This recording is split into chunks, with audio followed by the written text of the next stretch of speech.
ത്രിയേക ദൈവനാമത്തിന് മഹത്വമുണ്ടായിരിക്കട്ടെ. 2024 വർഷം പിന്നിട്ട് 2025 എന്ന ഒരു പുതിയ വർഷത്തിലേക്ക് നമ്മൾ കടക്കുകയാണ്. സത്യത്തിൽ നമുക്ക് ലഭിക്കുന്ന ദിവസങ്ങളെക്കുറിച്ച് നമ്മൾ ചിന്തിച്ചാൽ നമ്മുടെ ജീവിതത്തിൽ ആകപ്പാടെ നമുക്കൊരു ദിവസമേ ലഭിക്കുന്നുള്ളൂ. അത് ഇന്ന് എന്ന ദിവസമാണ്. ഇന്നലെ എന്ന് പറയുന്ന ഒരു ദിവസം സത്യത്തിൽ നമ്മുടെ ജീവിതത്തിൽ ഇല്ല, കഴിഞ്ഞുപോയി. അങ്ങനൊരു ദിവസമില്ല.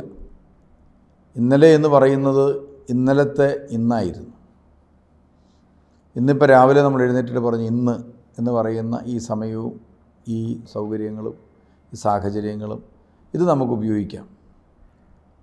ഇന്നലെ എന്ന് പറയുന്ന ഒരു ദിവസം തന്നെ അവിടെ ഇല്ല. രേഖപ്പെടുത്തി വെക്കപ്പെട്ടിരിക്കുന്ന അക്ഷരങ്ങൾ മാത്രമേ, അക്കങ്ങൾ മാത്രമേ ഉള്ളൂ എന്നുള്ളതാണ് യാഥാർത്ഥ്യം. അതുപോലെ നാളെ എന്ന് പറയുന്ന ഒരു ദിവസവും നമുക്കില്ല. ഇന്ന് സന്ധ്യയായി സൂര്യൻ അസ്തമിച്ച് നേരം വെളുക്കുന്ന സമയം എന്ന് പറയുന്ന നാളെ രാവിലെ നമ്മൾ എഴുന്നേറ്റ് പറയുന്ന ഇന്ന് എന്നാണ്. അപ്പം നാളെ എന്ന് പറയുന്ന ഒരു ദിവസവും നമുക്ക് ഒന്നും ചെയ്യാൻ സാധിക്കുകയില്ല. ഇന്നലകളെന്ന് പറയുന്ന ദിവസവും നമുക്ക് ഒരു തരത്തിൽ ഉപയോഗയോഗ്യമല്ല. നമുക്കിന്നെന്ന് പറയുന്ന ഒരു ദിവസമേ ഉള്ളൂ.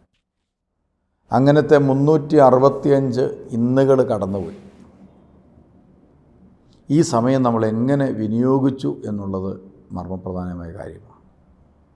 പുതിയ വർഷത്തിലേക്ക് കടക്കുമ്പോഴും അതൊരു പുതിയ അക്കമാണ്. 2025 ജനുവരി 1.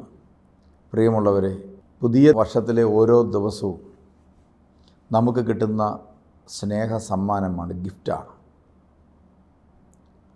ഈ ദിവസവും സമയവും എത്രമാത്രം നന്നായി നമുക്ക് വേണ്ടി മറ്റുള്ളവർക്ക് വേണ്ടി വിനിയോഗിക്കാൻ കഴിയുന്നു എന്നുള്ളത് വളരെ മർമ്മപ്രധാനമായ കാര്യമാണ്. അതുകൊണ്ട് പുതിയ വർഷത്തിൽ ലഭിക്കുന്ന ഓരോ ദിവസവും ആ ദിവസം മാത്രമേ എനിക്കുള്ളൂ. നാളത്തെ ദിവസം നമുക്കുള്ളതല്ല.